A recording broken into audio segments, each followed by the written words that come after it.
Okay.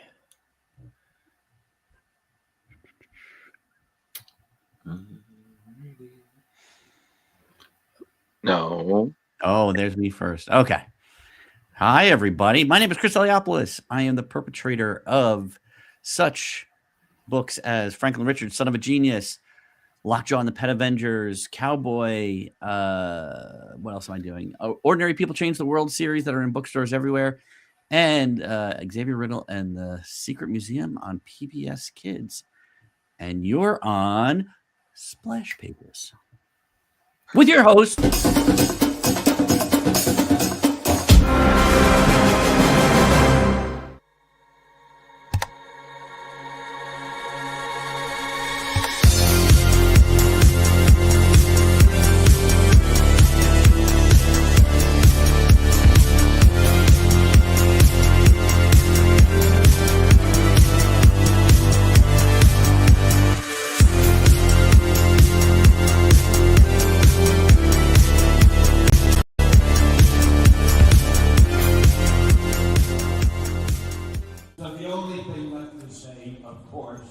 is the one obvious thing.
What's wrong with him?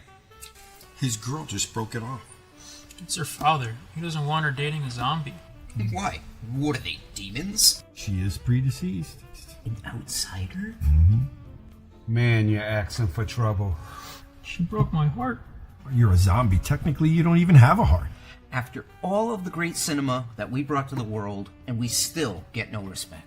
I don't know why he doesn't like me. I'm responsible. A full-time job. You work at a haunted house in October.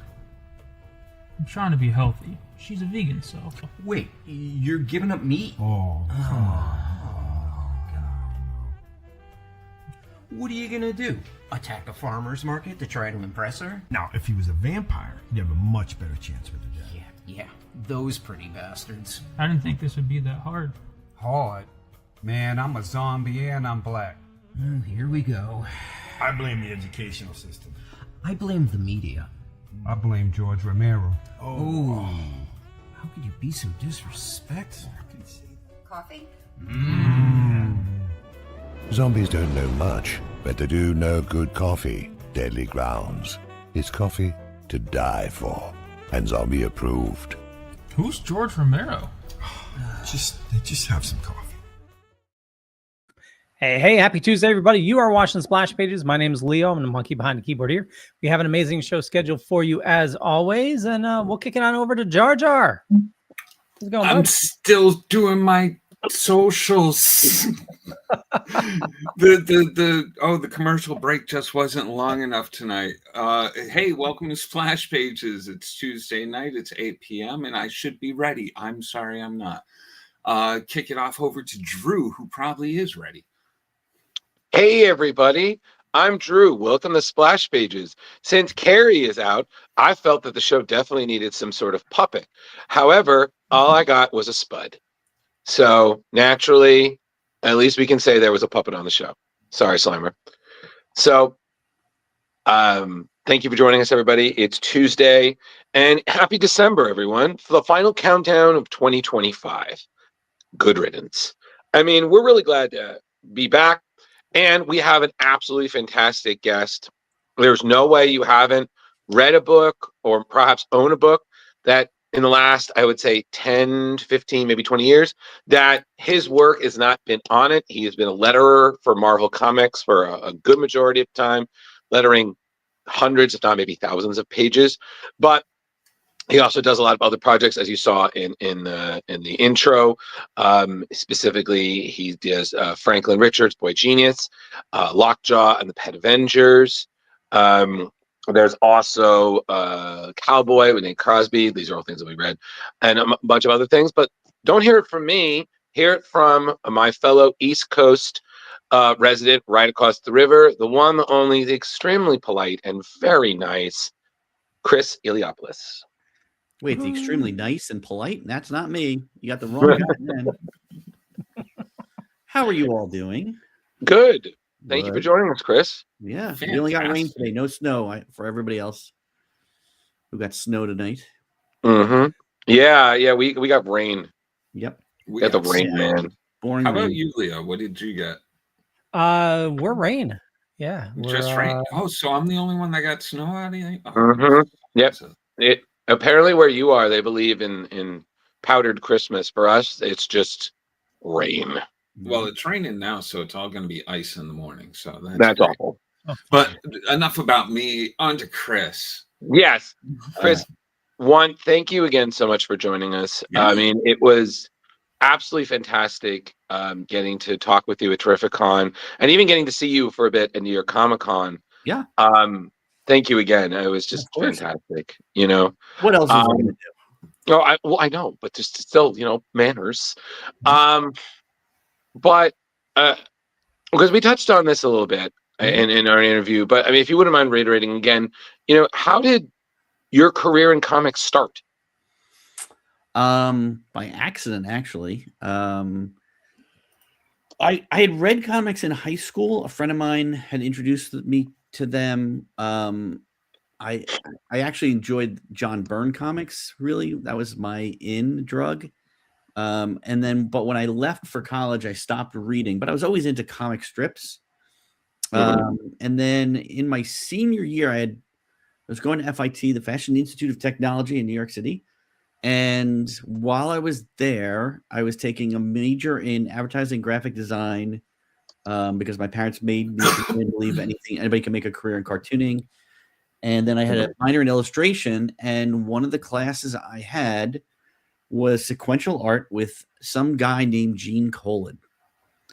Wow. So Gene was my professor, and he got us a field trip to Marvel one day. And so we got to go up to Marvel. It happened to be just after we had gotten word that we needed to have an internship for our final semester. So I went in and presented them my resume, I guess, for an internship, and came in, had a meeting. They looked at my portfolio, and they brought me in as an intern my last semester of college. And then I was doing freelance production work within 2 weeks of being there. The first job they gave me, so we used to have to do everything was drawn on the boards, right? And if the books were late, they would get lettered on an overlay, like a vellum overlay, and then in the office they would put white paint on the back of them, glue them down onto the boards. You have to cut them all individual balloons out and sound effects, put them on the boards. That was easy stuff for me because I learned it in college, so I was doing that immediately. So the first job, they gave me 10 pages of Alan Davis Excalibur and let me take it home. At home, trusted some kid they knew for 2 weeks with Alan Davis. Right. They are insane. But that's where it started. And so I started doing production work for them. And then they asked to hire me right out of college. So I didn't even go to my graduation. I went to Marvel that day. And within 2 months of being freelance there, they brought me on staff. And then a few months after that, they moved me into lettering. And that's where it took off. Amazing. Now, me being a geek, if I was your friend at that time, I would have so nerded out, been like, "Oh my God, you're going to work at Marvel!" Like, what was the friend base like? What was the parents? Were they fans of this happening? Like I said, I was more into comic strips. I grew up on like Peanuts and Bloom County and that kind of stuff. So that's where my heart was. So I wasn't really reading comics while I was in college. And I hadn't seen my friend from high school in 4 years or something. So like he had gone off wherever he went. And I had a college friend who was like, "Oh, cool, Marvel." And then he'd come up and visit once in a while. But like it was the person that, knows about comics, but doesn't really care, doesn't read anything, doesn't know anything about it. Most of it is like, as we call the civilians, we're just like, "Oh, cool, Marvel, it's better than working in an advertising agency." Literally, that's how I feel anytime I'm telling the escapades of like our show, or we're at a con, we're saying this, and literally the normies are just like, "Oh, cool, that's nice." You tell, "Oh, they did this thing." I'm like, "Well, that's lovely." That's true. I'm like, you couldn't. It's different now, obviously. Now that, like when I started, like you never would have been caught dead with a Captain America shirt or a Spider-Man shirt. Like, I remember in high school being made fun of because we would get comics and we'd look at them. And now, like everywhere you turn, there's somebody's got a Marvel shirt of some, So now when you say I work with Marvel, they're like, "What?" Yeah. So it has more cachet these days. You got that nerd street cred. You're like, yeah. So, I mean, one of the things that I found really amazing about you being a letterer is that you've kind of done both spectrums, because you've done, like, when you did Eric Larson's lettering for Eric Larson's Savage Dragon, he preferred hand lettering dialogue, but you've also done, like computer generated font as well. So what, like you literally went from one side of the spectrum to the other. So what was that like, dabbling, kind of learning as you go, and then I think in some way kind of paving the way a bit?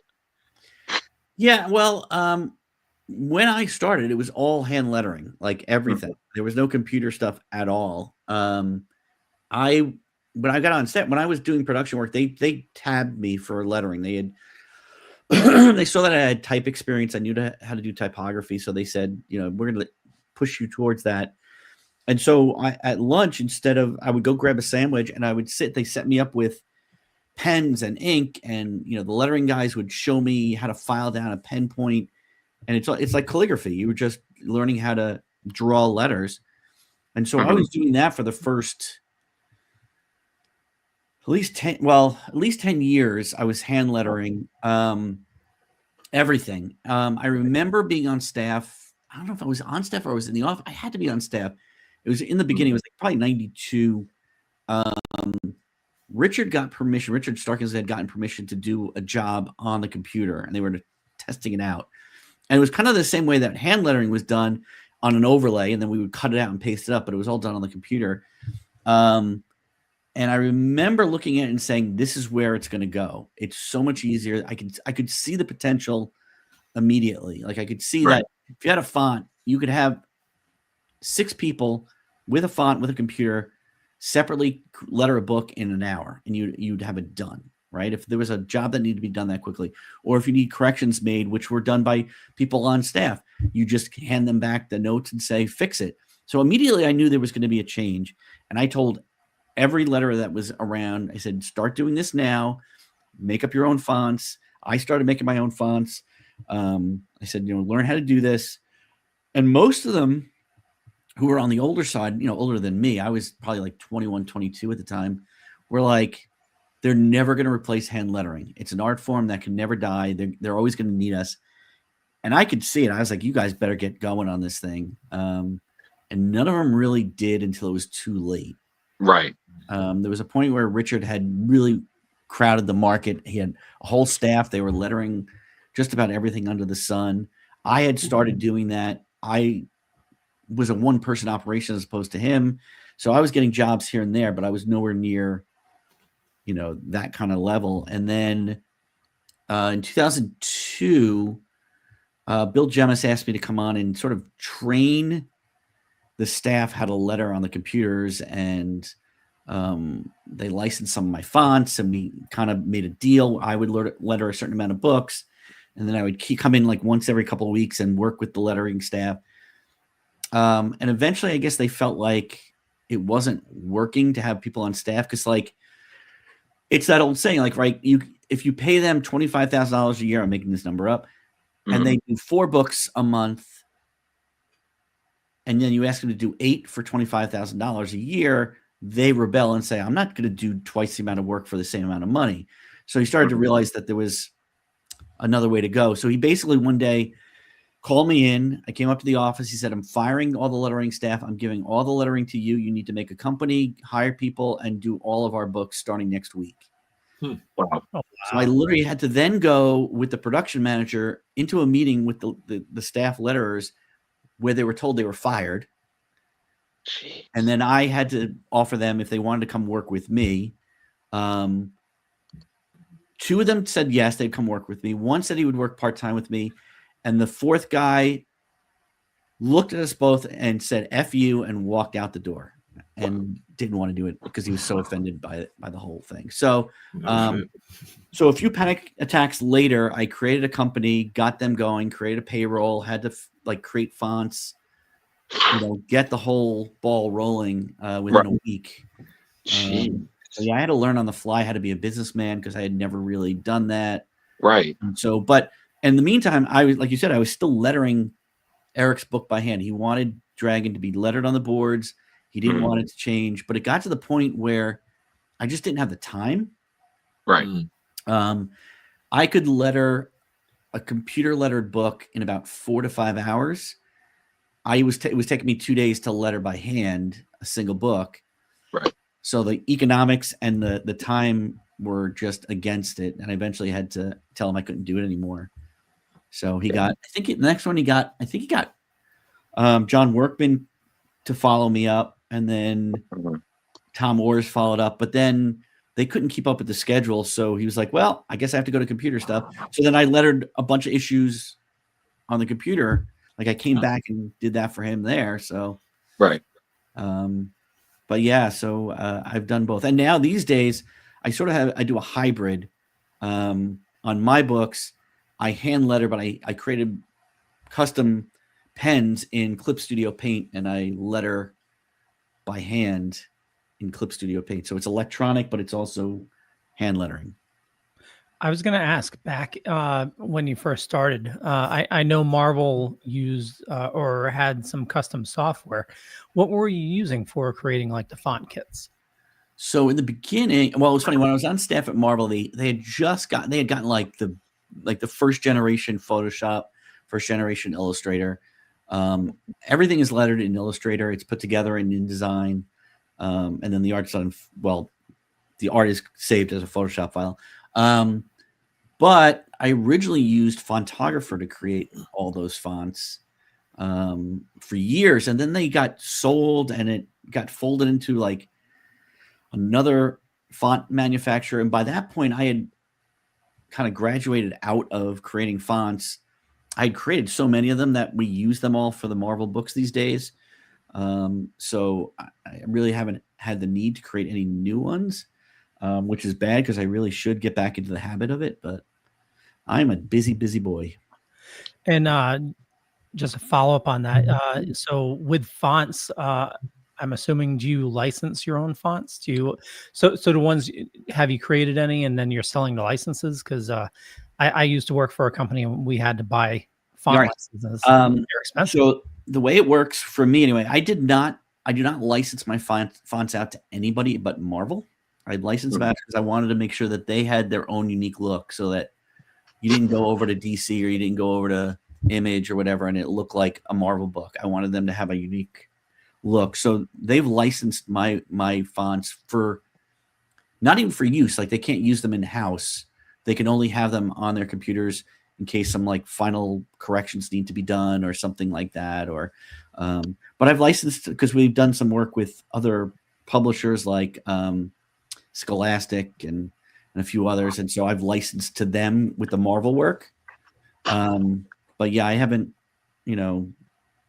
created a business out of that. I got enough on my plate. That's crazy. Wow. Yeah, go Jar. I was just going to ask because my nerd mind's going. What would you say is the biggest book that you've lettered on the lettering side? What's your like big one that you're like probably most proud of? I mean, the one I loved other than Savage Dragon, I love working with Eric because he's a dear friend. I think Hawkeye was a big thing. That series just seemed to hit on all cylinders. The writing was amazing. The art was amazing. I got to draw an issue of it. I mean, it was like we were just a team. We were all locked in from the get-go. Cool. And just to see it sort of become this fan favorite and but I've worked on I did all those big crossovers that they name all the movies after now. Like it's I was on Civil War. I was in Secret Invasion. I did what's the Civil Secret Wars now. Like every title that you could think of I've worked on. So yeah, it's been crazy. I have a weird day. When you look up my name in the database, it's just insane how many thousands of books I've worked on. Absolutely. I mean, literally, when I was looking at your credits, I was just thinking because I used to be really, and you can ask these two. I used to be really gung ho about like bringing books for creators to sign, and it wasn't just like, oh, the writer artist. I was like, no, the inker, the letterer, all that. Leo Jar suitcases probably for Chris. Now, poor man. Also, as a letterer, what would you say is the most difficult part of like? Have you ever had like problems fitting boxes into squares? Like, oh, sure. I mean, it's easier now with computer lettering because you can sort of fudge things a little bit. I mean, there's a famous one. If you went and look back, there's an issue of Spider-Man that Eric wrote and drew, and it was a page of all laying pipe. It was like the scientist who was talking, and there's these like 4 or 5 panels across. They were tall and thin, and the dialogue was so much that I couldn't fit it on the boards, like without covering the art that the pencils that he'd already drawn. So I didn't know what to do. So I basically just did the rest on overlay because So he had the character walk to the background to get really small to get a cup of coffee, and then walk back to the foreground so that all the type could fit in those panels, which is insane. But now with the advent of computer lettering, you can move stuff around. You can break balloons up. You can sort of maneuver around. I mean, there's always going to be writers who love the sound of their own voice, who will just write, and the artist who doesn't know how to leave room for lettering. So there's always those kind of problems that you come across. And, I used to like them because it was just a problem-solving exercise. Like, when you're just sitting on autopilot, it does get kind of monotonous. So, when you're like kind of thinking, what do I do here? And how do I make this work? I mean, it was funny. I was just talking, there's going to be a book on the Secret War series coming out, like a behind the scenes of how this all created and stuff. And we were talking about the fact because it was crossing over the Ultimate Universe with the Marvel Universe, the 616 universe. And I had to make sure that all of the Ultimate people talked in upper and lowercase. Yes. That was the set thing. And then the 616 were in regular. And then what did we do at the end when they combine, all that kind of stuff. So it was like it was a lesson in pulling your hair out. That's why half my hair. Kari's asking, do you have a preference between a straight up font versus a script, or a spooky or other character specific style font? It all depends on the feel of the book, the character. When I started out, I learned under guys like Jim Novak, Bill Oakley, Pat Brasso, Kenny Lopez, Mike Heisler, who the idea was you stay out of the way. You don't draw attention to yourself. The job of a letterer is to help tell the story and not get in the way and not stand out. I kind of followed that for a number of years where I felt like everything had to be very simple and clear. And then I started looking at Tom Orrs and John Workman, and I realized you could add something to these pages and make them cohesively interesting. Like in Eric's case, he was like, do John Workman. So I was basically ripping off John Workman to do his book. And then on the X books, I looked at Tom Orrs and I saw it had always these big open kind of sign paintery sound effects and stuff like that. And so I was 21, 22. So I was like, if it's good at one point, I'm just going to do it 800 times. And I started going crazy with it. And then Bob Harris was like, that's really cool. And he moved me on all the X books because he wanted this kind of explosive, kind of crazy lettering to go with everything. So I'm one who loves to just make it like I said, with the Hawkeye book, I like to make it fit. And the Hawkeye book was very simple. I didn't want to make anything too crazy. I don't believe that many, if any, sound effects. I think David did most of the sound effects that he would do. So I like doing it that makes it work with the art and the writing more than worrying about, is it a spooky font or is it what, it doesn't really. Right. It's just, as long as the job works and the reader is entertained and can follow the story and it feels right. Exactly. I mean, that's all that should matter. Yeah.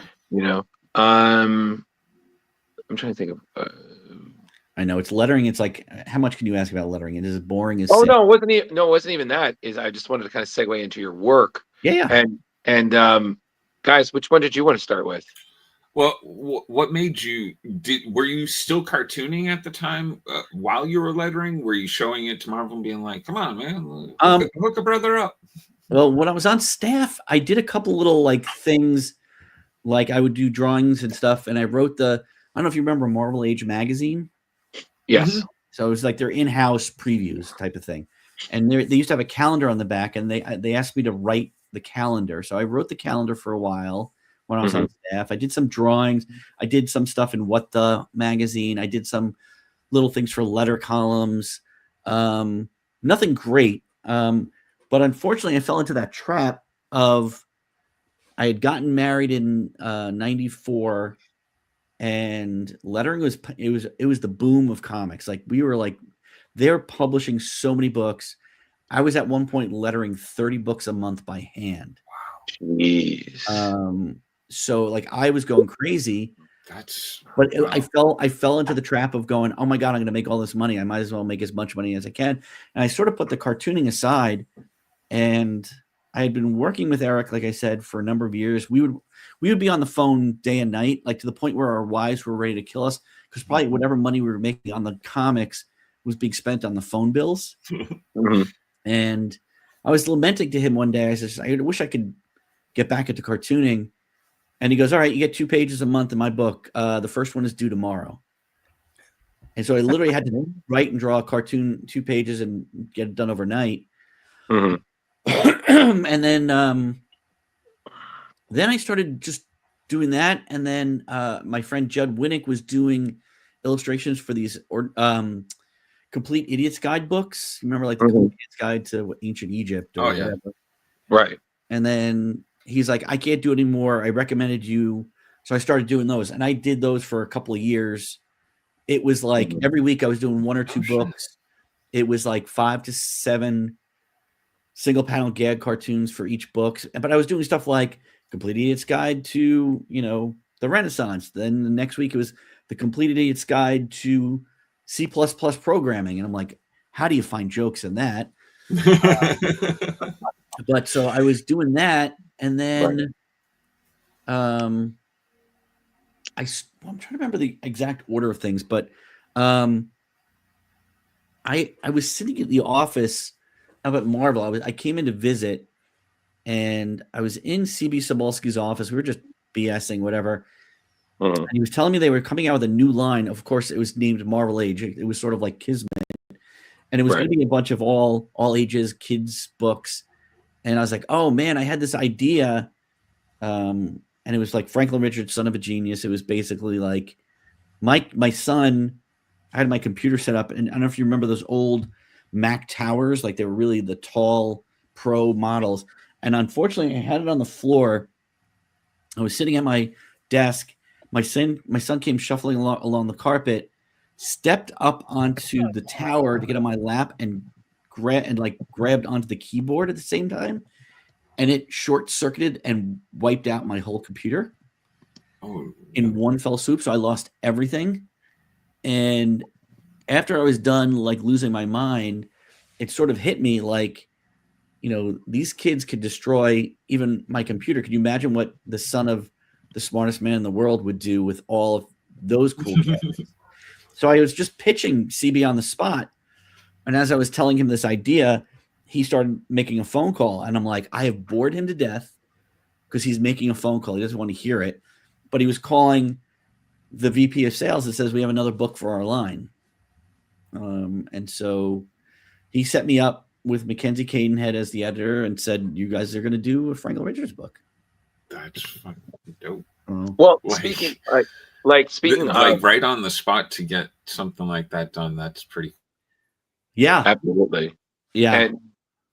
And I mean, it's because I feel like when I was reading Franklin Richards, I felt like it, in my mind, kind of fit the same universe that Chris Gerusso's Mini Marvels does. It's just these very simple but still detailed characters operating within the Marvel universe, but they do their own thing, and it pays tribute to the story, but it has no problem kind of poking fun at whatnot, and it's just so cute and adorable. Like, it's the kind of thing that I could see, like, sitting down with like a niece and nephew and just be like, okay, let's see what Franklin and Herbie are getting up to today, Yeah. I mean, that's the great thing about Marvel is you can tell different kinds of stories within that universe and different genres. I mean, look at like Jeff the Shark, like you can have all kinds of stories that come out of this thing. And for me, this was just like, I wanted to do a comic strip, and this was a comic strip with Marvel Comics characters. But yeah, oh god, that old artwork is so bad. Like, you look at your old stuff and you just go, oof. I mean, you got to remember too, I was lettering like half the Marvel books at the same time as I was writing and drawing this thing. So, oh, no kidding. Yeah, and this was all drawn on the boards and yeah. Well, I mean, like I said, it's just hold on, sorry, Drew, just to back up for a second. Chris, and you know this, but as you're looking at your own work and thinking, oh my god, that's terrible, that's a true sign of growth, as a professional. It's that's what makes I've been told that's what makes like the great craft designers and artists great. If you look at your work and say, oh, that's incredible, that's the best thing I've ever done, and you say that for everything, there's really no growth. And I've worked with a couple people like that, and it's yeah. No, that's the thing. It's like, even today, the work I did today, I think usually at the end of the day, I look at what I've done and I just go, oh, this could have been better. I need to do this better. Or look at how I failed on that.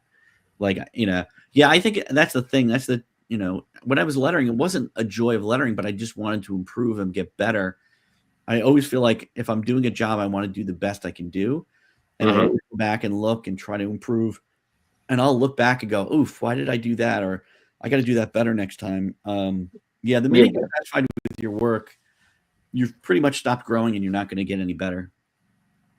So. Well, the thing that I loved about reading Franklin, and Leo is flipping through images that I remember I had sent him that I definitely wanted to show on the show.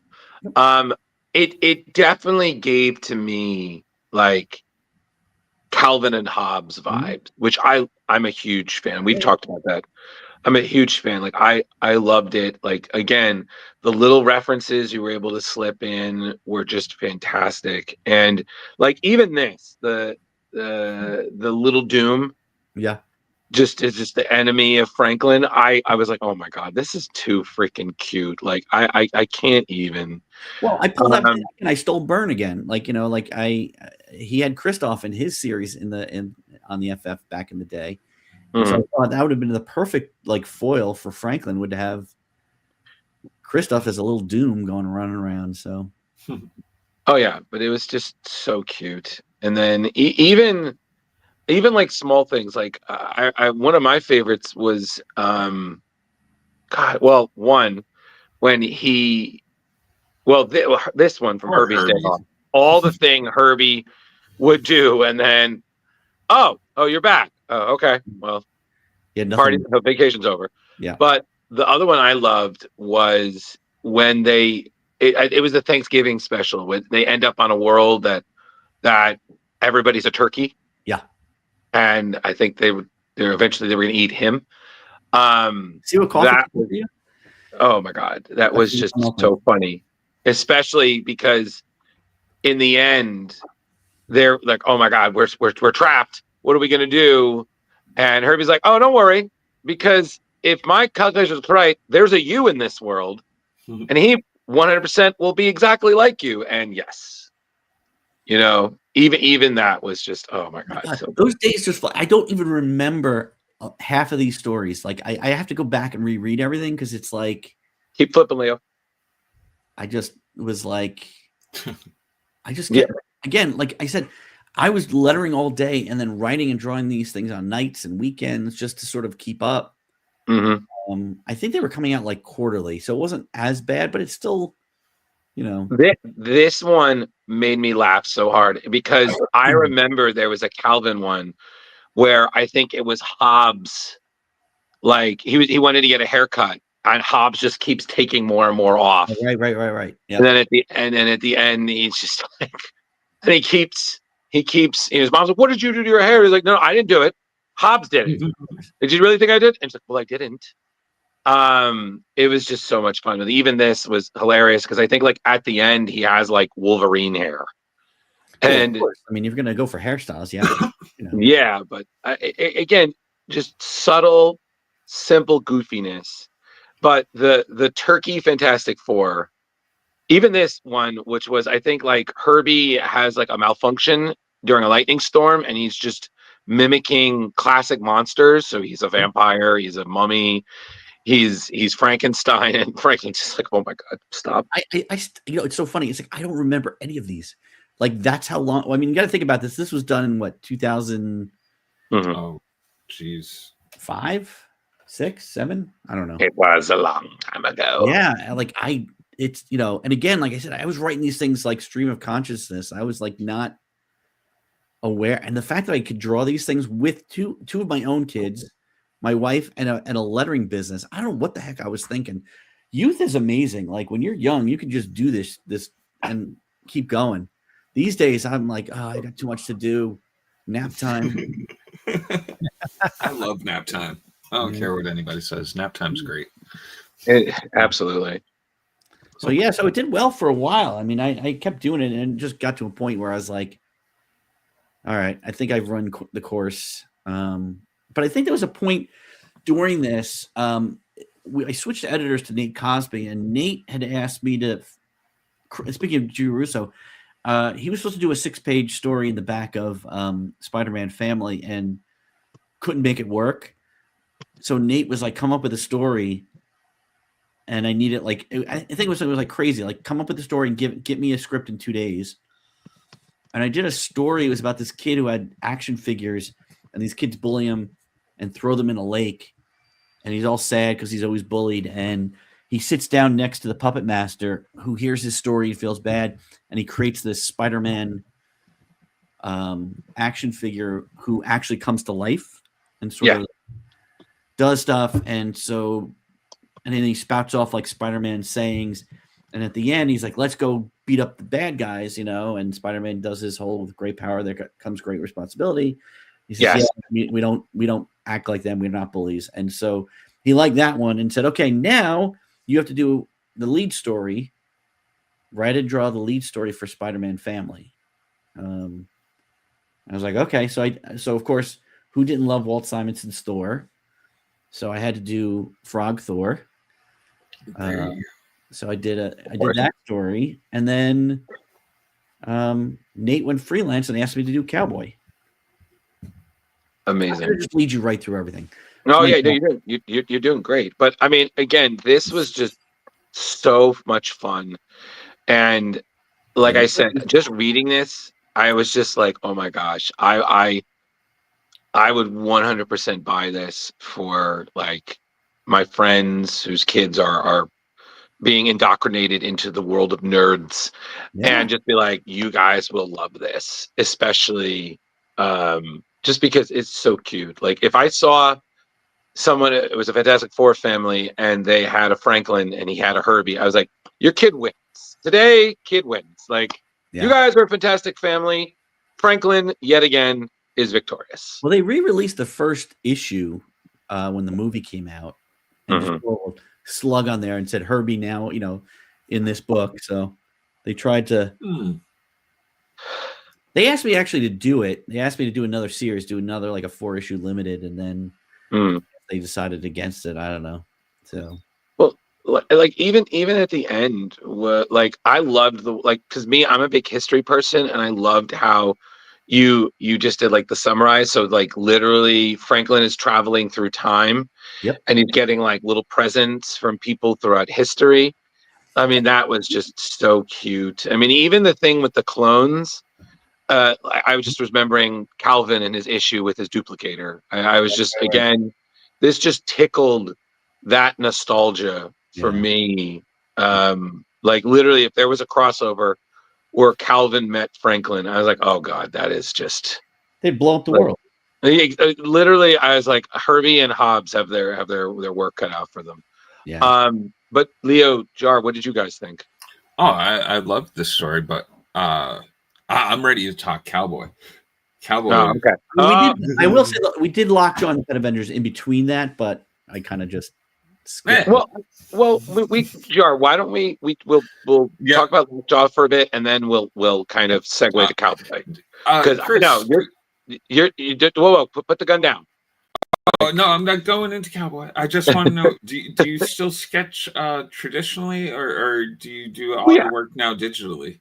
Most of it is digital. I still like to draw by hand and on boards and stuff, so I do that. But most of the stuff these days is digital, just out of necessity. Because, like with the IM books, there are always a lot of notes because we're always trying to get everything exactly right, and so it's a lot easier to, hit. Command delete or whatever, and or Command Z or fix things. It goes quicker and stuff, but I still love to draw traditionally. And I started actually just because I was so tired of being on the computer all the time. I've actually started writing and drawing my own comic strip for myself. Oh, so nice. Like I literally have like 5 weeks worth of strips just sitting here, but just because I wanted to do it by hand. I may release them at some point, but it's not like a goal of mine.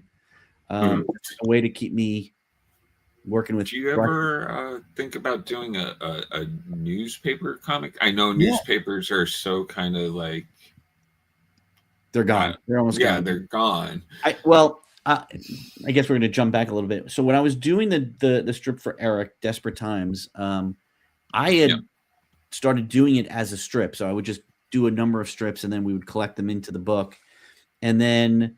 So I started shopping them around to syndicates, and I got a call one day from the editor up at United, which does like Peanuts and all that kind of stuff, and said she really liked the strip. She wanted to see more from me. So I worked with her, and I did a couple more weeks worth of strips, sent them to her. She really liked them. And then one day she called up and she said, okay, you're going to be getting a contract, so you need to get a lawyer. You're going to be getting a deal. And we're going to go move forward on this. And I said, okay, this is great. So I went out, we celebrated. Yay. This is what I've always wanted. I want to be syndicated. And then it was either next day or 2 days later, she was like, we showed it around in the sales meeting. And the VP of sales said, we already have a bachelor strip, so we won't be able to sell it. And so we have to pass.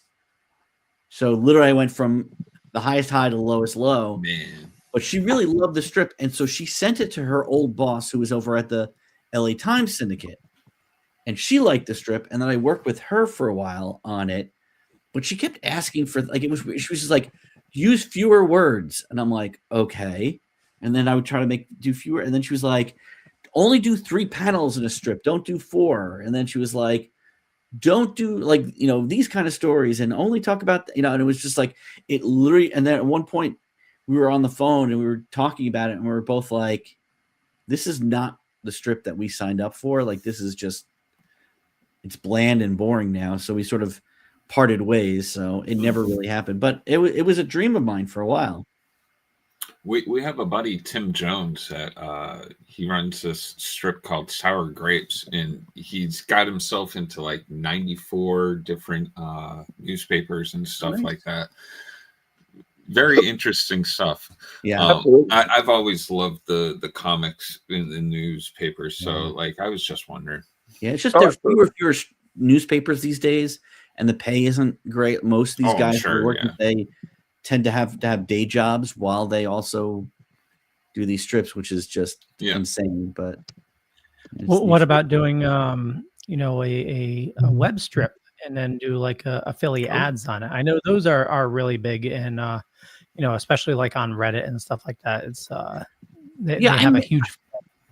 I've been trying to figure it out. Like, so I have a couple of friends of mine, Brad Geiger and Dave Kellett, who do another podcast called what is it called? Oh my God, why did I just blank on it? Oh, well, look it up real quick and tell me what it is.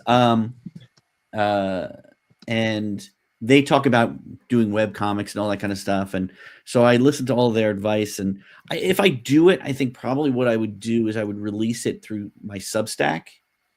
Mm-hmm. And then open it up to donations if people want to donate, and then do stuff, extra for people and stuff. But really, I'm doing it right now just because I want to get that, especially with the advent of AI. I want to just do something that's real and have real artwork on a board that I'm doing, and not created with light and magic. So no, it makes sense. Since you bring up AI, I'll go for it, Jarder. Go ahead, Leo. Well, no, I was just saying, since you brought up. Guys, one at a time. Who's going first? You guys are like, okay. I'm going to go first because I was going to continue on. You go, no, you go, and then you both go at the same time. Yeah, unlock the horns and go. All right, Leo. Okay, just to reverse, just a quick. I'd highly recommend checking out Reddit. There's a lot of artists that have really cracked that nut for the webtoons. They'll do,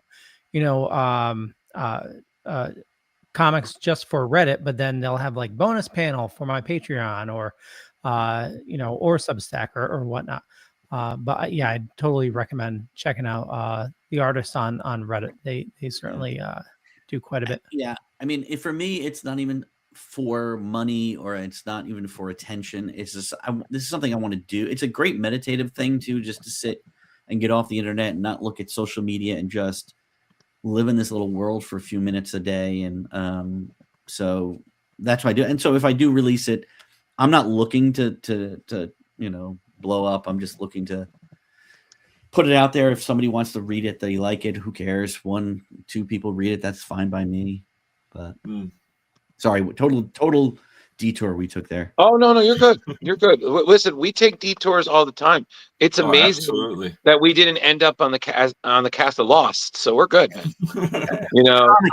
Comic Lab is the name of the other podcast. There you go. So speaking of, hold on a second. Jar Jar was going to talk about AI. You had a question, Jar Jar? Well, we're getting close to the end of time, so I guess we should get back over. I was just going to say something to the effect that in 10 years, you were kind of one of the first to scope out the benefits of digital lettering and stuff. Mm-hmm. Do you think in 10 years that this AI is going to take over almost everything? No, I tend to think not. Not necessarily in the art world. We see it already starting, like video games. They've been starting to use stuff. I think there are uses and that aren't as offensive. I know people use it like typing wise to get to put things together to break down a full page of text into a paragraph so they can read it. Those things I don't care about. I think there's some innate quality to a real person writing and drawing or telling a movie, doing a movie that will make people interested. Like what art is sharing what's inside your soul. And I don't think AI does that. It just copies things. So there are uses, but I don't think it's going to be as big of a boom. I think there's going to be a backlash. Like I said, with me, it was the backlash. Like, I'm just going to create by hand now and not even use a computer. So I think there might be a pushback on that at some point. I mean, we see it in some of the movies, and I mean, I love Pluribus, where it's like no AI was used, like it's that kind of thing, where there's pushback now. So good.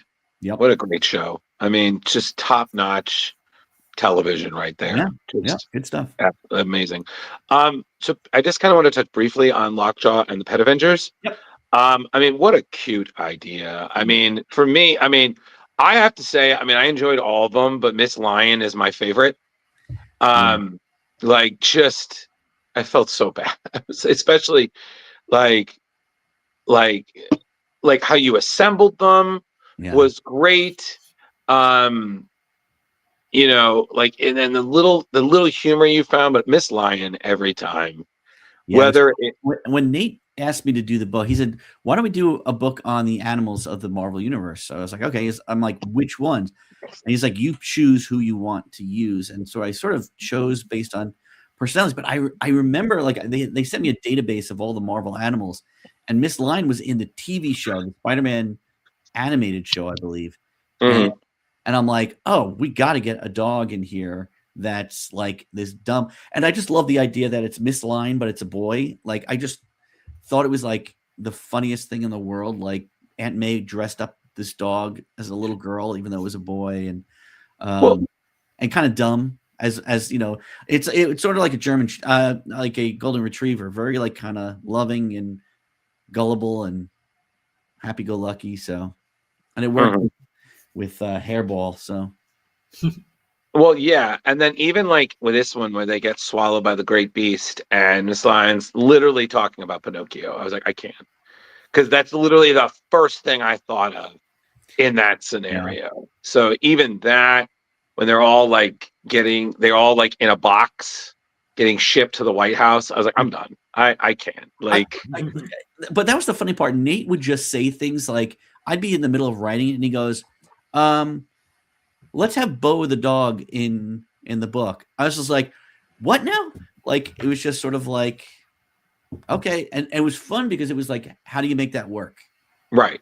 But yeah, there's me. Oh, yeah. There you go. Yeah.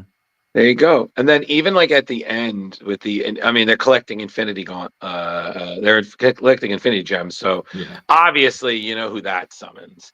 And they had this great, I should get Pet Avengers Assemble moment. I should get royalties for the Avengers movies, don't you think? I mean, absolutely. This was the plot of the Avengers. What was it? Endgame and Infinity War, like whatever it was called. Get all the gems and fight Thanos. Literally in my book. Boom. Yeah, you called it ahead of time. And then I have to say, having read the second volume, I loved the Yeti. I mean, what a wonderful what a wonderful flip on the Abominable Snowman. Yeah. Like, just absolutely great. Him chatting with Frog, and here you are, you and Ig right there cleaning up the Zoom. Nate. That's actually Nate Cosby. Oh, okay. So it is Nate. I thought it was Nate. It is Nate, but yeah. Okay. Yeah, the books were like so much fun to do. It was funny that when it was first announced, when it first came out, there was a review in one of the online. All right, that's good, Leo. Yeah, no, you were saying, Chris. Sorry. No, one of the online comics thing did a review of the book without even reading it. The whole review was just one word: nope. And it did so well, it went back to press. Like, it sold out and went back to press. People liked it. People were like, "Oh, this is like a Pixar movie. It's a fun bunch of characters, and they've got personalities, and they get to go out and have fun and do things, and it's interesting." And so it was kind of nice that everybody kind of rooted against us, and we still kind of did something really cool. Yeah, absolutely. Disney Marvel hasn't picked it up as a little cartoon show. Like, I was surprised. It just makes so much sense. When Joe was in charge, like Joe Casada and I are friends, and I'd like, why aren't you doing this? Like, why is this not being done? Yeah. I have no clue. I don't know. Like, it would kind of make a fun. They've tried to do some other things recently with some of the Pet Avengers in the Marvel comics and Yeah. The Infinity or whatever they're called comics, the online comics. Marvel Infinity, right? But yeah, I think it would be a great animated series. I'm surprised they haven't kind of turned that around. Absolutely. I mean, literally, like I was reading it, I was like, wow, like if DC can do the Super Pets movie, they could do this. And again, you had the personalities there, and that was just hilarious. Like everybody was justified where they were. I will say though, I did feel that the second one broke my heart a little bit at the end. I was like, oh man, with the unicorn and the little girl. Yeah. Like explaining the purpose of that realm. I was like, man, that like man. But you know, I reminded myself, I was like, you know what? A lot of these stories are, you know, they're like fairy tales, and fairy tales weren't always happy endings, you know? Sometimes you got to grab people by the heartstrings and pretty much, you know. Tug them well, right in. Speaking of heartstrings, yes, I think all three of us unanimously just said more cowboy. Like, hell with the cowbell, more cowboy. Am I right, gentlemen? Yeah. Absolutely. Oh, Well, I'll let you know that I've already completed the second volume. Yes, let's go. It's all drawn. It's like 2/3 colored. It will be getting published soon. I can't really talk about where or when, but we have an agenda in place. Yeah, that one. Nate had gone freelance and wanted to write, and he couldn't get any work, and so he asked me if I would help him do this. And so, because I didn't have enough to do, I was like, sure. And so I started to do this book. This is actually the first book I did digitally, and that's why I did it. I figured I could learn how to do Clip Studio Paint. It was called something different back then, but and learn digital drawing while also, you know, getting this done. And we did it all, and we went in with Archaea at the time it was called, and we published it as a big trade. And then it got optioned by DreamWorks, and DreamWorks had it for like 6 years and did nothing with it. Sure. But it was weird. It was a weird contract. It wasn't a really good contract. We lost everything in it. Like they had the right to get all, like they with DreamWorks, they got all the money from DreamWorks. We got like a quarter of it. They got the right to be producers. We got nothing. And then if we wrote and drew anything else, that could be thrown into the contract for the option. So we literally just stopped. Like we stopped working on the next second volume because we were like, why are we going to give this away for free? We're not getting anything out of it. It was a dumb thing to. I tell everybody asks me what's your one piece of advice for young comic creators? Get a lawyer. Always get a good lawyer to look over contracts and look out for you. But so we had to wait. The contract stipulated that if we did nothing for 10 years, we would get the rights back. So 10 years passed and we got the rights back. So we immediately started working on it. And so it was bad because I have so much work to do that Nate had said, I just want a page a week. Do a page a week. So I literally did a page a week for like a year and a half or whatever it was to get it done. So, so now it's getting ready to go. So we just have to get all our T's crossed, our I's dotted. And I think what we're going to do is probably re-release the first book and then follow it up with this new one. Just nice. When are you thinking? What's the rough ETA for the next volume? I'm not fully sure because we have to go over it with the publisher and figure out what's best. Like I said, from what we've heard, they want to put out the first book again, and then wait a little bit and then put out the second one. Because it's been so long, like there's a whole new audience there who hasn't even seen the first one. So, but we'll get there. So obviously, I think my guess would be next year in 2026 it'll be out. So, Oh, good. yeah. Well, the whole book was just 100%. It was absolutely adorable, everything. But for me, I really, surprise after surprise. yeah, and I loved the seriousness. You know what I mean? Like how everything ended, how the character acted. It really had that Old West feel. You know what I mean? Like this is a purveyor of justice, no matter how much it costs his heart and his soul. Like, I mean, justice will silly, right? I mean, how many 10-year-olds would be able to do this? But I mean, you see so many of these animated movies where you sort of suspend disbelief and sort of go with it. I think what sells it is the emotions are real. Like, he is emotionally hurt by things, and whether he's 10 or 20 or 60, we all feel that kind of angst, and we all know what it's like to be annoyed by family. So, as we just went through Thanksgiving, I'm sure everybody had a fun time on Thanksgiving with their families. No, family watches. I can't say anything. Like it's just it was so good, but it was just okay. I have to say this: the one that got me the most was the grandfather one in chapter 4. That one, that was good stuff. Yeah, that one gutted me because I was like, wow, it's so nice to see him like happy and all this stuff, and then just again, I'm not spoiling anything because I want to drive up the sales. No. Volume 2, Leo, come on, man. He jumped. It's so funny when we did this story. I was thinking, like, if you look at his colors, he sort of has the red and the blue colors, like a Superman colors on it for his outfits. And during this scene, the only time in the whole book that he takes his hat off, like for real reason, just to, like he puts aside his, like I always think of his hat as sort of like his armor. And he sees his grandfather, the one person he can trust, and he takes his hat off to talk to him. And then he sees the gold bar and he realizes what his grandfather's done, and he puts the hat back on. Like, there was that moment where he was a little kid again. Yeah. But at the time, Nate's like, what are you doing? And I kind of explained it to him, and he's like, oh my God, that's like that. Like, see, right? He puts the hat, he sees what he did, puts the hat back on. He can't be that little kid. So yeah, it was just ugh.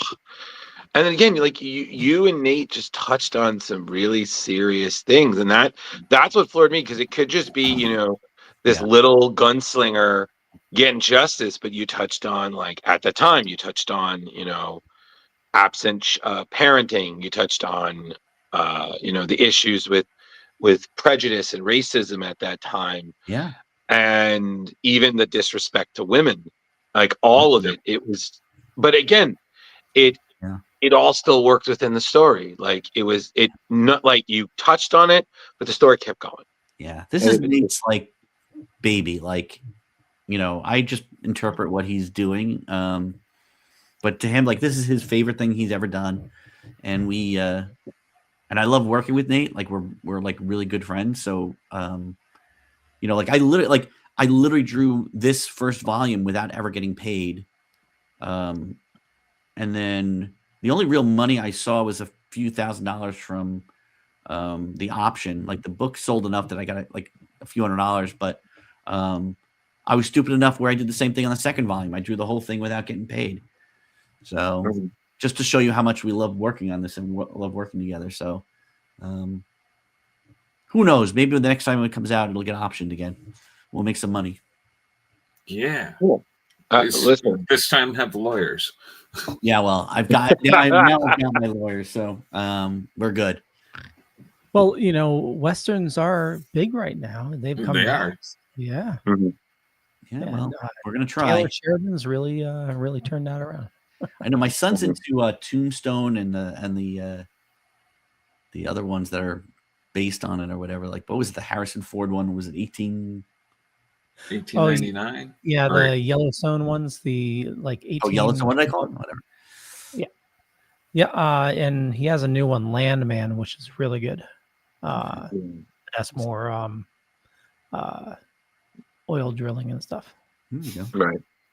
So that's that's the other thing. And then, like I said, in the meantime, I'm doing these Ordinary People Change the World books and the TV show, and so how'd you get started on those? Was that something that was offered to you, or was that an idea you had going? So I had been doing all this stuff, right? I was doing my own web strip for a while that was online. I was doing these books, doing the Cowboy books, the Pet Avengers, the Franklin. I'm a big history guy. I love history. So like for me, it's like a big thing. So I'm always watching the History Channel. And I saw there was a show on, it was Brad Meltzer's Decoded. And I recognized the name. I knew he had done some comic book work. Mm-hmm. So I started following him on Twitter. He followed me back. We would talk about the show. We would talk about things. And we went back and forth, back and forth. Knew that he had done, what is it? Infinity Crisis, whatever. What was that? Which one? Which was the one Brad did? Brad Meltzer. Identity Crisis. Identity Crisis. Gotcha. And so we kind of got back in touch with each other. We're back and forth. I sent him some books of mine. And then one day he just was like, hey, you want to do some T-shirts? We'll take some of these historic figures and make T-shirts. We tried doing that. And everybody's like, why are you making T-shirts? You guys make books. Do books. And so he's like, do you want to do books together? And I was like, sure. And he kind of gave me a paragraph of an idea for an Amelia Earhart book. And I broke it down and did a bunch of artwork and basically blew out the story and gave it to him. And so he shopped around for an agent. We got an agent, shopped around to publishers, and got a couple of offers. Went with one publisher. And I literally just finished the 40th regular book of the series, not including the 3 DC books, Superman, Batman, and Wonder Woman. We did a graduation book, an activity book, a journal, and a sticker book as well. And then 6 board books. So, and then we turned that into the TV show on PBS. So it's become a cottage industry. So that's why I can only like draw 1 page of Cowboy a week. So do you have a big hand in the PBS show? Yeah, we're co-creators, executive producers of the show. So we're like, I sit in, like we do story meetings. We break it down. We have to look at every script. I design every character on the show that goes through their design to make them rigs for the animation. I'm there for every recording session. Mm-hmm. We approve all the animation. We approve all the music. We approve all the sound editing. We're actually nominated for 2 Emmys this year. So nice. Oh, congratulations. Luck. But yeah, so they make fun of us because they never had 2 creators who actually stay involved like we do. Like they usually just sell it and they walk away, but we're idiots and we have to, we feel like the magic sauce is Brad and I together. And that's why these projects do well, because we're both nerds who like history. So it seems a lot of things do better when the creators stay on board. I think so. I mean, for our sake, I think in our case it does. I think we bring something, because it was funny during the first season, halfway through, Brad and I were like, okay, we're going to back off and let them do their thing. And like PBS immediately noticed and said, everything seems to kind of not be there where it was. And so we had to get right back into the thing. So, that's, I think, what makes it. It's just Brad and I are just on the same page, and, just like Nate and I are on the same page with Cowboy, it works. So, you can't explain it, but it just does. Absolutely. But, and the other thing being is, I mean, look at the good that you and Brad, your work does. Again, kids love your stuff. And not only that, you're introducing these characters in a way that speaks to the kids. Yeah. And it's the kind of thing that parents can read to their children. Yeah. And it's just fun and it's educational, but it's not like talking down, knowing it. It's just, no, this is who the person was. Yeah. And everything is just, again, adorable, informative, and just positive. And I think that's just something we really need Yeah. a lot in this world, you know? Although I will say, like, it was funny. We did the first 2 books. It was Amelia Earhart and Abraham Lincoln. And a reporter, or some of the reviews were like, they're doing a disservice. They're not showing how these people died. And like, we were like, we're writing a book for an 8-year-old. Do you want me to show a bullet hole in Lincoln's head? Like, what are you thinking? And we were at our first event and we told that story. And Brad made the joke, when you come up to sign the books, Chris will do a bullet hole in the head Lincoln as a joke. And some guy came up and said, I would like the bullet hole, please. Oh, and I had a bullet hole in his head. So that's the one morbid. time I did that. Yeah. And what would you do for Amelia Earhart? Because it's still I just controversy. threw the book out the window. You can't see it anymore. Yeah. I'll never find it again. Yeah, it was weird. But yeah, so we try to be very positive. And then, because we are like, and Brad's books, his adult books are thrillers and they're mysteries and they're conspiracy stuff and they hide stuff. So I hide stuff throughout all these books.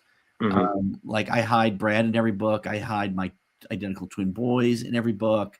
We hide the number 27 because Brad likes to have that number in all his books. We hide Clark Kent or Superman in every book. And then we hide the next coming hero in each book. So like as you go, you'll see who the next hero will be within the book. And we do that on the TV show too. We hide things in the TV show as well. Like my kids are in every episode somewhere in the background. That's cool. Yeah, we always figured, when you're a parent and like when we were reading to our kids, they want to read the same book over and over again. You get bored.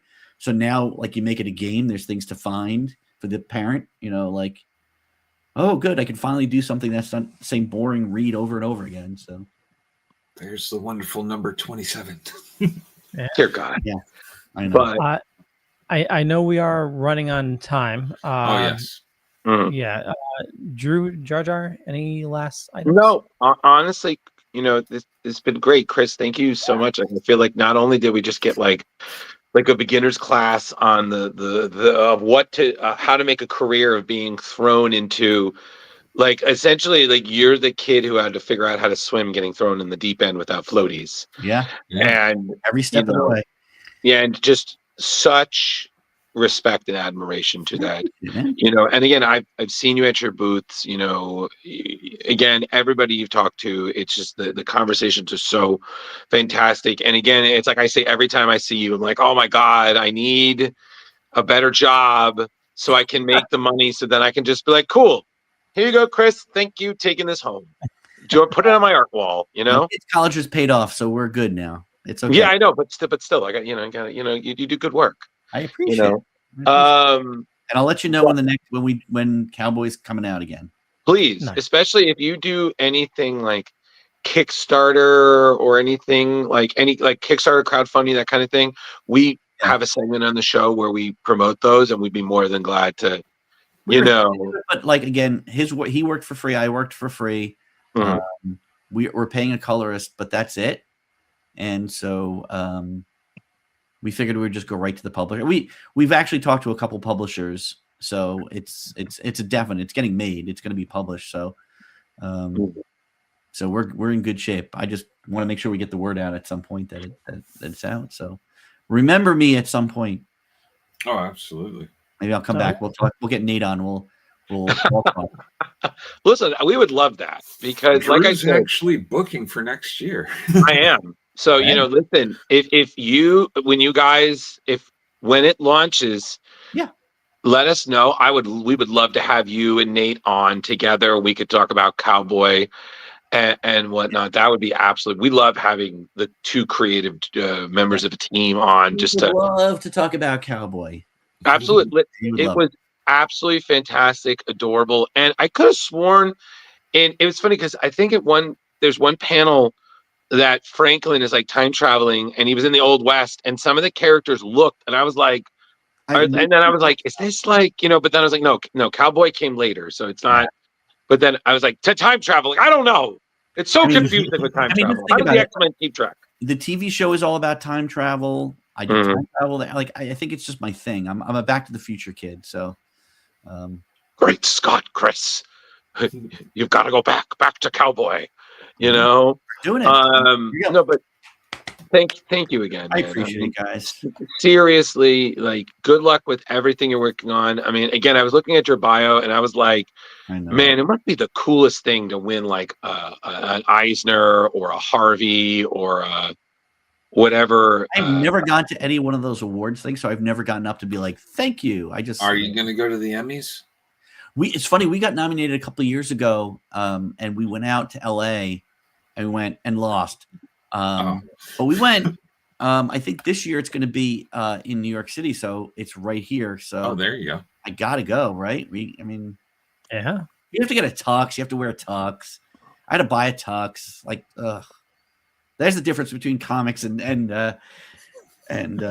television, right? You have to wear a tux. Yeah. You go to the Eisners in a t-shirt and ripped jeans. You're fine. Before we let you go, I need to ask. You mentioned you worked on the Complete Idiot's Guide books. I used to work for a computer bookstore, and I loved pushing those books. They were my favorite books to sell. What was your favorite one to work on, or is there a little joke that you remember fondly? God, I literally have all of the art in the flat files in the other room. There were so many. It literally, the pile of artwork is like this thick. It is like, I can't even tell you. It's the funniest thing though. Like some of the most fun were the ones where like it was a serious subject, like it was like racism and like, okay, I know this is gonna be a little silly, but then like there was a woman who was doing on cooking in slow cookers, and she was like, this is not a funny subject. Like, that's not funny. That joke's not funny. And we shouldn't be making fun of this. And I was like, so literally I had to just do like illustrations of like a chicken in a pot or something, like it was just no fun. But most of them were easy going. It was good money. And I don't know if there was one. I'll have to go look through probably the space one was fun because it was just like, I did a joke. It was, I forget exactly what it was. One of the jokes, where like the astronaut like has fallen off the ladder and the other astronaut is like in gesundheit. Like it was just like that sneeze humor. Like it blew him off into space. But what are you going to do? They can't all be winners. That's the closest I got. It's true. But still pretty damn closer than we've ever gotten. Right, guys? Oh, damn straight. My stick figures don't compare. Yeah. It's all good. No, but seriously, congratulations on everything you're working on. And, we're all looking forward to the next volume of Cowboy. And last before anything, do you know of any conventions that you're going to next year, or is it still too early? And what is it's a good question. I always go to New York Comic Con just because Eric comes in. He stays here, and your booth buddy. My art board right there. There it is. That's my art. So Eric will sit and draw commissions and stuff at my art board. And we hang out, and then he sleeps in the next room over. And so I go. So we always drive in and go down and go to the show. So we're always at New York Comic Con. A lot more things. I go on book tours, so it tends to be going to schools and stuff around the country. And when I go to conventions, everybody just kind of comes up and goes, "What have you been doing the last 20 years? I don't see you anymore. I used to know your name," because they don't know there's a life outside of comics. So, and I'm like, yeah, I'm kind of doing a little bit better. So it's all good. That's fine. You want to remember me for like, I don't know, Civil War comics? That's fine. I'll go down. Hey, at least you're being remembered. Barely. Lettering. Who really remembers the letter? Who cares? And then the last question I have is that anybody who's watching or whatnot, what is the best, what social medias are on? What are the best ways that people can follow you and your work? I skipped off of Twitter. I'm on Instagram. I'm on Blue Sky. Both are Chris Eliopoulos. It's easy to find. Those are usually the best. I mean, I'm on Facebook, but like I'm not even taking. I'm like I've already reached the limit of my friend count, so it's sort of like if you want to follow on there, I'm cartoonist Chris Eliopoulos, I think, and it's fine. Whatever you follow. I whatever I post on Instagram is really the only stuff that I post to Facebook, so you're not missing anything if you just want to follow me on Instagram. Okay, wonderful. All right, Leo, Jar, did you guys have anything else to say? Or no, he's going to celebrate his new job. Yeah, man, Leo. Yeah, new job, Leo. But again, Chris, thank you so much for joining us. And good luck with everything. And stay warm because it looks like finally winter is here, and before we know it, it's going to be 20 degrees below, and the tap river is going to be freezing up. And they'll still say it's not cold enough. Better than the rain. I'll take snowy instead of rain. Fair enough. Just wet. Yeah. Wet in general. All right. Well, thank you again, Chris. Like I said, press the leave studio button when you leave, and then just let it upload. And if there's any issues, we'll let you know. But Leo, Jard, I'm good. Thank you. Thanks, guys. Yeah, thank you so much. Absolute pleasure talking with you tonight. Always good talking. Chris, Sorry for keeping you so long. It's fine. What else am I going to do? I'm going to go draw pictures. Who cares? Oh, well, more photos. I do that all the time. It's all good. Well, thanks for taking time on that break. Good luck with everything. And like I said, let us know when the next volume is. If you and Nate want to come back on, we'd be more than glad to have you. Sounds like a plan. Thank you again, Chris. Have a good rest of the night. Thanks. Have a good night. Have a good night. And then there Whoa. were. That's okay. 3 of us side by side was a little scary. a little frightening there. Hold on. I can do this. Give me a second.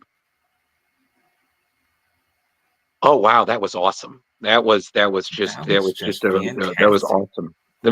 was fantastic. A root and tune good time. So, but there's more splash pages, so stay tuned.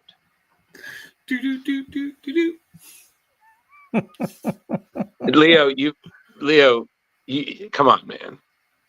Like you've had enough time where you've been away, where I just learned to do the Fleo impression. You can imagine how many times I've had to voice you in a box. I know, but you didn't ask him what he dorks out about. We talked about he likes history, but we need to find out. The man is talked he a about the Civil War, and the man talked about cowboys in the Civil War. Clearly, we almost had him for an hour and a half. You could have asked him the final question. Listen, clearly the man is a Back to the Future 3 fan because he loves the Old West. So it is what it is. There you go. I wonder if he plays Red Dead. Ooh. Well, I mean, listen, if we next time we have him and Nate on, we could just have someone put a cowboy hat on and just do the hi-ya in the background, Jar Jar, the first Red Dead got a big update. No, it got the next gen PS5 update. Oh wow, wow. Why aren't they working on Red Dead 3? They probably are. We need Red Dead Grand 2 Theft next Auto year. 6. Yes, forget Grand Theft Auto. Oh come on, man! It's been 15 Ghost of years Yote, since the that's last where one. it is right now. You got to play Ghost of Yote. Oh my god! I'm working on Dragon War or Dragon Quest. That's going to take me the next lifetime. Yeah, you got all 3 to go through, right? Oh yeah. Yeah. Drew, I know we're boring you. I didn't. Did I say that? Did I say, Jar? Did I say you're boring? Journaling. You're journaling. No, I did not. I did not. I was just pulling up the news so I could have it ready. Okay. So, that's a good idea. Actually, I should pull up my news. if I'm not stealing the mother flipping show, I'm bored. So good to know. Thanks, Leo. Trying to change things. Time season change, Jar. Ugh. All right. So let's start the news. Leo, what time it is? No. We can't start the news. No. Oh, right. Yeah, there's something.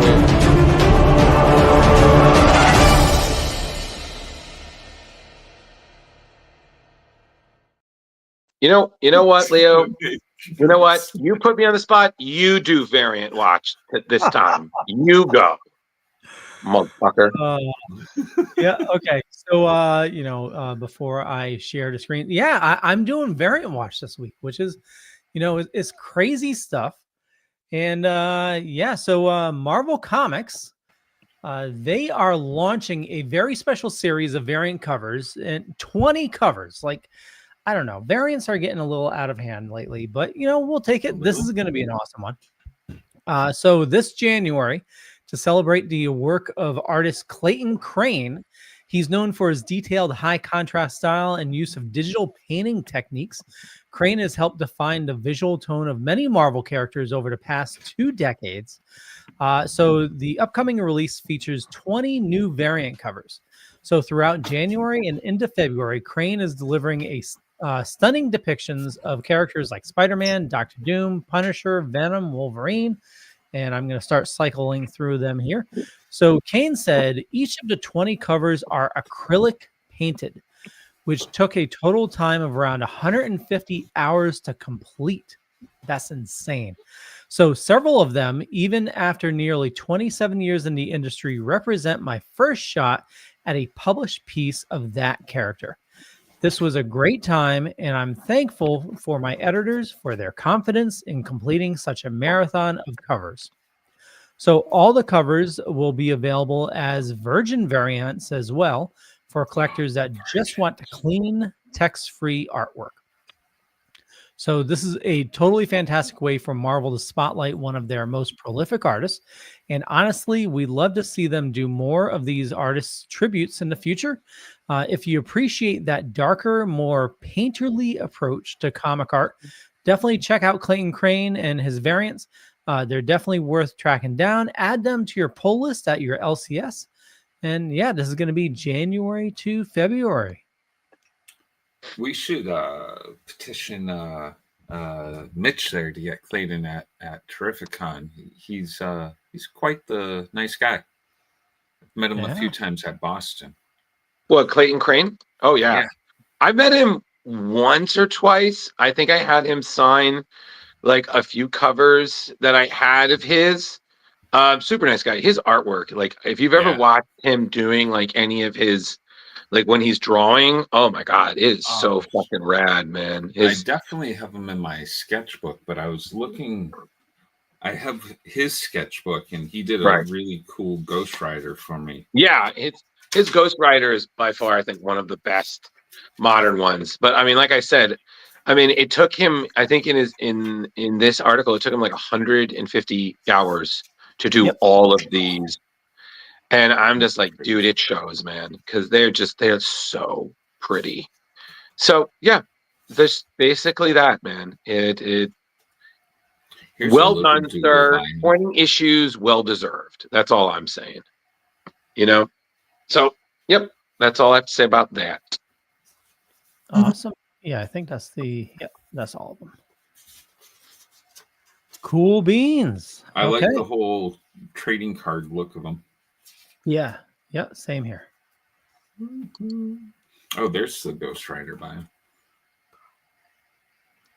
Oh, wow. Yeah. Very cool. Scary picture. Scary.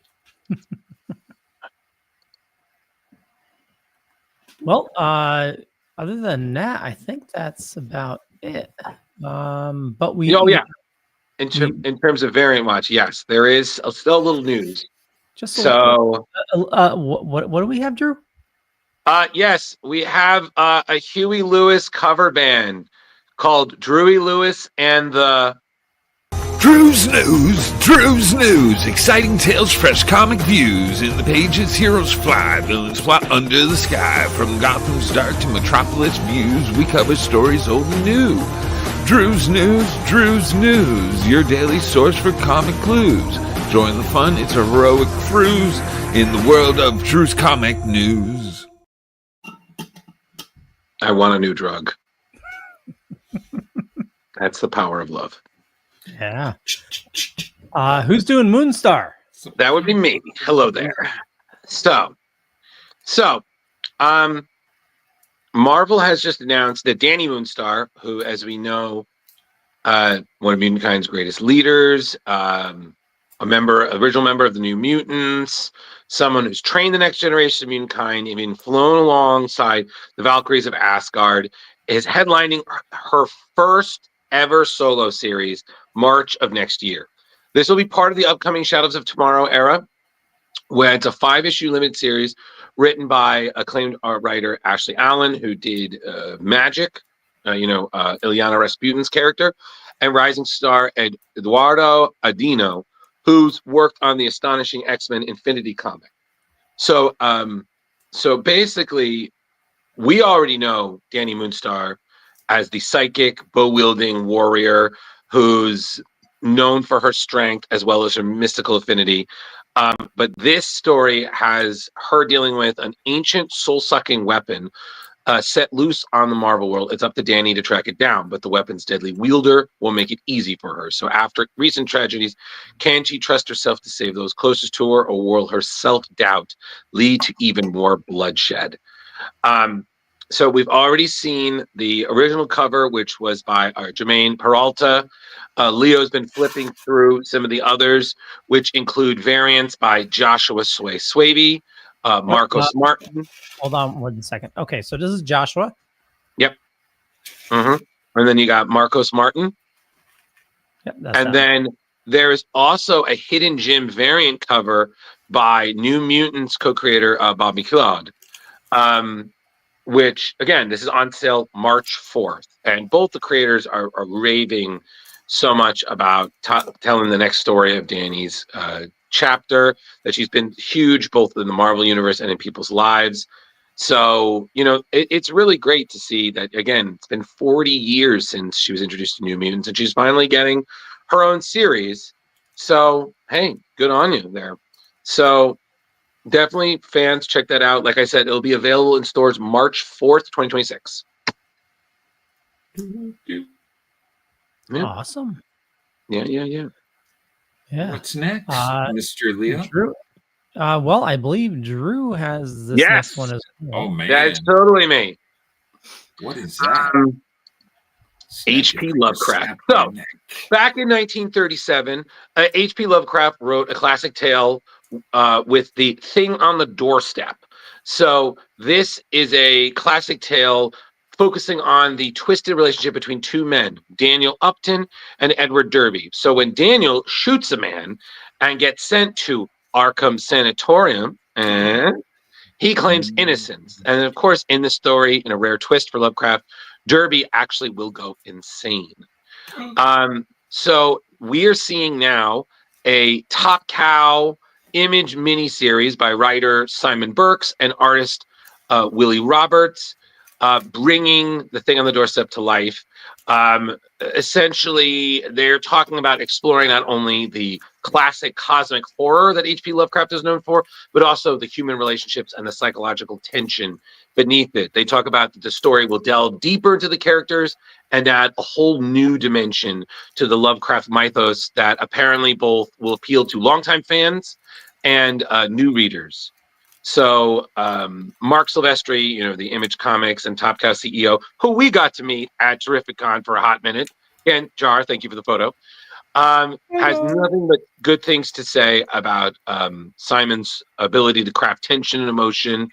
That apparently we're going to love what he's done with the thing on the doorstep. It's haunting, heartfelt, and utterly unforgettable. And then, of course, as you see with these drawings, it's just going to really invoke a lot of that Lovecraftian horror that his stories are very much known for. So the thing on the doorstep will hit stores February 11th, 2026. Bam. Yeah, man. Did you guys check out that show on Amazon that did the H.P. Lovecraft? Lovecraft County or Country? Country, I believe it was. Was that Amazon or was that HBO? It was HBO. I don't know. Somebody Google it. Somebody Google. Creepiest little kids in it. They had these twin little girls in it. That, oh my God, the crap out of me. Just no good. Creepy children. Yeah, it was very intense. But Lovecraft stuff generally ranges from extremely intense to extremely disturbing. It always depends on who's adapting it and what. By the way, it's HBO. I just double checked. And it might be Netflix soon because they put in a hefty bid for HBO. That's true. But yeah, Leo, we have one more story for the news, and I know that the person I assigned it to is extremely pumped about this. Isn't that right, Jar Jar? Yeah, this might be a little bit longer winded than my normal by the power news hit. Woo! I have the power. No, ladies and gentlemen, I have to go back to go forward. So first, let's talk about the Sword of Flaws. Dark Horse has been publishing various Masters of the Universe comics over the past several years, including anthologies and limited series works.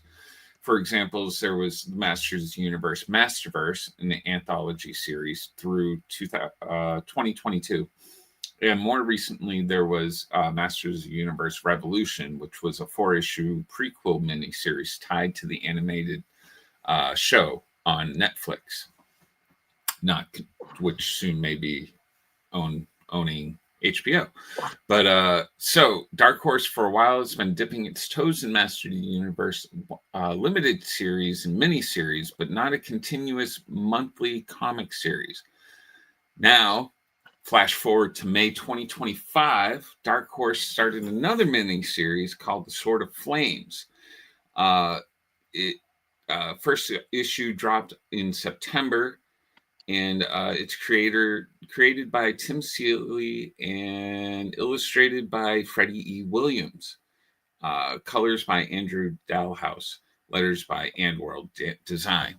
The synopsis was on the magical world, or is on the magical world of Eternia, a legion of heroic warriors led by figures like Tila, Man-at-Arms, and of course He-Man, protect the realm from threats. But when an ancient evil artifact tied to Preternian power, resurfaces, they must race across the land to secure it before their enemies do. So in short, The Sword of Flames is a brand new Masters of the Universe adventure anchored in classic era continuity, a good sign for fans of vintage Masters of the Universe. Me. Now, very recently, it was announced that after the conclusion of the 4-issue Sword of Flaws, which has not concluded yet, Dark Horse will expand the line into a full monthly ongoing series titled He-Man and the Masters of the Universe. Surprise, surprise. The new ongoing run will not start at issue 1, though. It will start with issue 5, right after the Sword of Flaws ends. And the creative team, they will stick with Tim Seeley writing. Nice.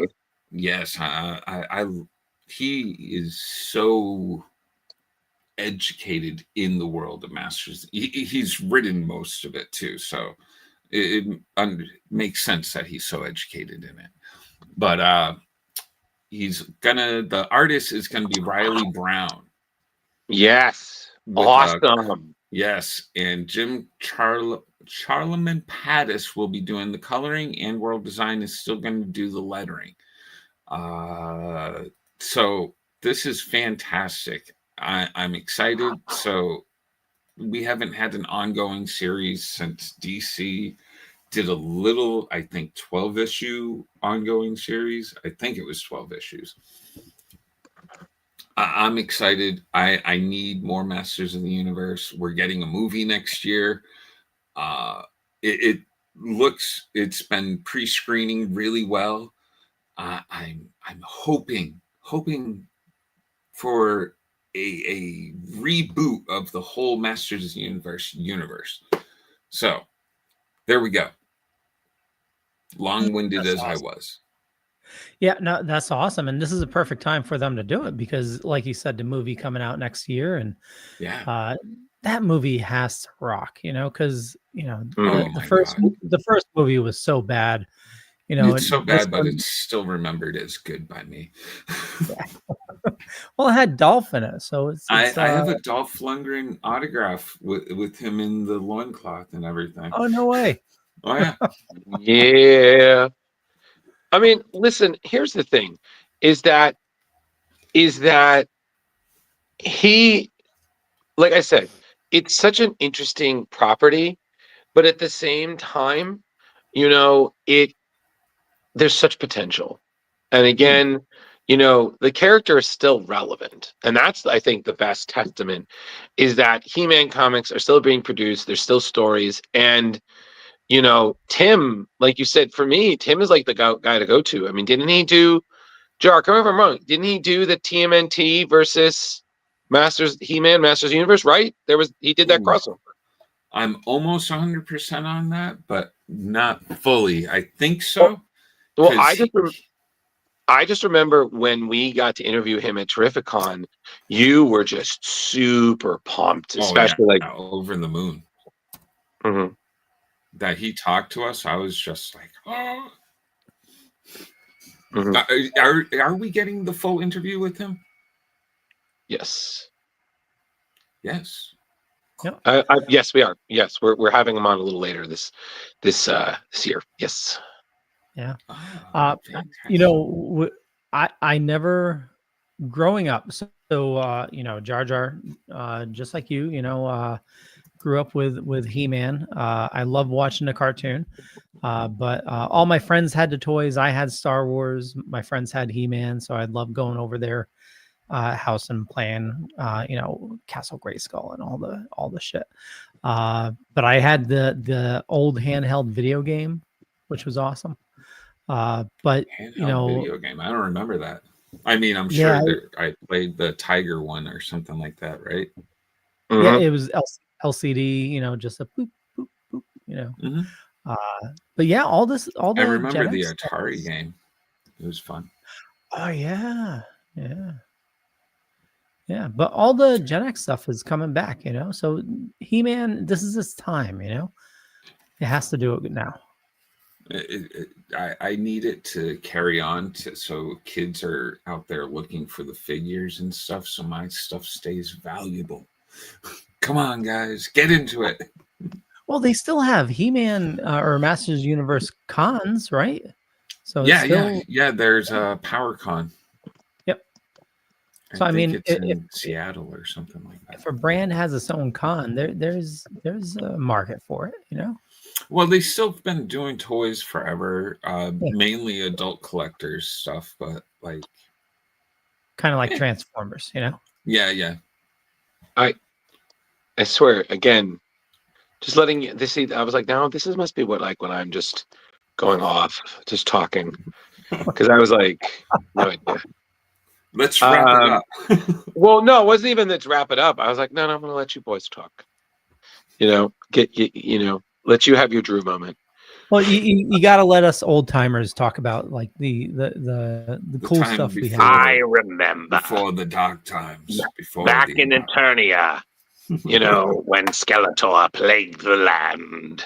It's okay, but like I said, Jar, back in the old times when we had Saturday morning cartoons. Listen, all I got to say, Jar, is that we're gonna have the writer on this month, and you can ask him all the questions you want. Third issue of Sort of Flaws should be out by then, so I'll probably have more questions because I'll be waiting for the story to wrap up. It's so interesting, all the story. Like, it's got sorcery and it's got technology, it's and got romance. Everything in romance. I think I do wish that the one thing trope that I'm not liking is that nobody knows, or that He-Man is Prince Adam. I wish Teela knew, because it feels like such a disservice to her. Well, Jar, you got to start somewhere, and it's always about, again, He-Man is such a unique property. So again, making a real movie, or just like reinventing it again, it's always, you got to find something different other than it's just it's like when Gus Van Sant did that like almost shot for shot remake of The Shining, and it's just like, Okay, but this is the same movie with different people. Like, how is this any Very different true. if you did a stage reading versus if you do something different, you know? And okay, what, the fans don't like it? Okay, fine, but you know what? At least, you know, you took a chance. You know, you did something different. All I need from the movie is to be based in Eternia a little bit, and to have that one really cool moment where he changes from Prince Adam into He-Man. That's all I need. And for Dolph to do a cameo. He's got to do a cameo as King Randor, right? Oh yeah, that would be awesome. Or King Grayskull. I don't know. They have a flashback to the time before He-Man was He-Man. I don't know, something like that. Oh, you know, well, because in the Kevin Smith ones, there's like previous He-Man, right? Or previous something like that. Hero and yeah. But other than that, guys, that's all the news that we had for today. That's it. It was a short news week. Because Jar, it's we're getting near the end of the year. Like, they've already announced a lot of the upcoming projects that are already in motion. So this is kind of like, all right, well, you know, let's just make sure we scrape the bottom of the barrel before we close out the year. You know, so I don't know. So I'm good. Yeah. Jar, are you good? Leo, was there anything else that you wanted? Oh, there were two things that I wanted to bring up before we sign off. Two things. Leo celebrated. First thing, I just want to say thank you very much for joining us. Please, if you haven't already, hit the like and subscribe button. Please do so you can follow us, what we do every Tuesday and beyond. Next week we have on returning. We got to meet him at Terrificon. He was super gent. We're going to have him back next week. The amazing Joe Kelly. We're going to be talking to him about a bunch of things ranging from X-Men to Amazing Spider-Man, which he's working on, and definitely a little Deadpool, among other things. It should be a freaking awesome time as we count down our last shows before the end of the year. He was such a nice dude when we met him. Totally was. Gentlemen, there's one other thing I definitely want us to do all together is it has been brought to my attention that today is the great John Suntress's birthday. Yeah. So I think we should definitely all give him a shout out. So John from Splash Pages, happy birthday to you. You. This song is uncoordinated. Happy birthday. And many more. Check out Word Balloon, people. It's still in Chicago. It's happy birthday to you. Also, And another thing. hopefully, he's probably getting a ton of snow. Oh yeah, Chicago. Oh yeah. You know, but it's definitely. But also, there was another thing I just wanted to briefly bring up. I don't know if you guys saw online, but no, Leo, this is not a no. This is a sad thing. Don't focus me on this. I don't know if you guys saw, but it was reported that Kevin Smith's mom, Grace, passed away. You know, and I mean, if you know anything, I mean, he had repeated posts of just praising his mom being such a pillar in his life, and you know, unfortunately, it just looked like it was her time. But you know, just all the condolences to Kevin and both his family and his View Askew Universe family, you know, for this loss, you know. Yeah, just I feel like we have to bring that up. You know, it's comic adjacent, you know. Yep, indeed. Indeed. It had to end us on a sad note. What the hell? I'm sorry. Okay, what you know, I should have done that and then ended it with Joe Kelly, because then you would have been, he was such. But I do agree with you. He was so nice, not just to interview, but being on the panel with him at Terrificon. I mean, what? Even just chatting when at our booth. He was great when we were packing up, right? Yeah, he was great. You know, like I think what we should do is when we see him, we should all just wear flannel shirts just to be like, I'm sorry, did I miss the isn't it flannel Joe Kelly flannel day? Oh, I You can know? do that. I love a good You know? flannel. Yeah, exactly. We have Joe Kelly There we flannel go. day. Okay. Jar Jar Yeah. flannel. I have Next one week. flannel.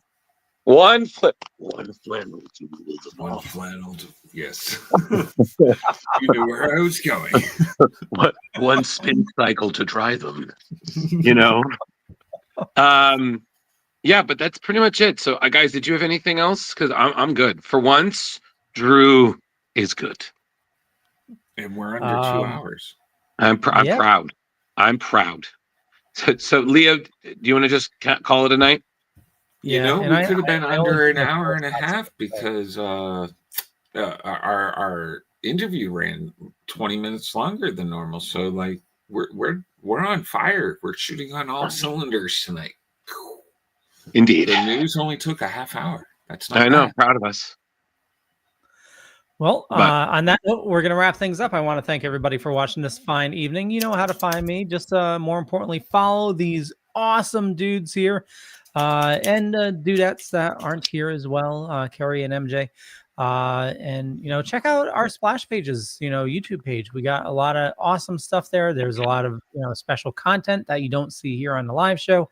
So go check it out, like, subscribe, help us get to, we already passed the amount of subscribers that we need. We need watch hours. So head on over, just put a video on, just hit it, play, leave it on, anything you can do Watch to it help us. all, people. There we go. Jar Jar. Watch it all. Do it. Do it now. I'm telling you, it's good for you. And it's fun. It's fundamental. Follow me on Instagram, the Blue Sky, Facebook, TikTok. No, don't follow me on TikTok. That one's not there. But Not follow me on all the other ones. And follow Drew. It's true. Leo, segues. Hey, everybody. Thank you very much for joining us. We really appreciate it. Check us out next week with Joe Kelly. If you need to chat with me, you can find me, same name, on Facebook, Ghostbusterman 1984, on Instagram, same name, on Blue Sky, where we're posting a lot of things. We're just wrapping up the year. And let me just tell you, we've already started booking guests for next year. You're definitely going to want to be subscribed because we got some great guests coming up in 2026. So stay tuned. We might even drop 1 or 2 of them as we get closer to the end of the year. Maybe. Ooh, drop one now. Drop one now. Let's pick them back up. No, don't tell me what to do, Leo.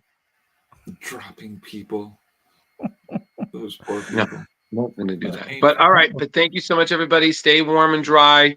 And see you next week. Hey.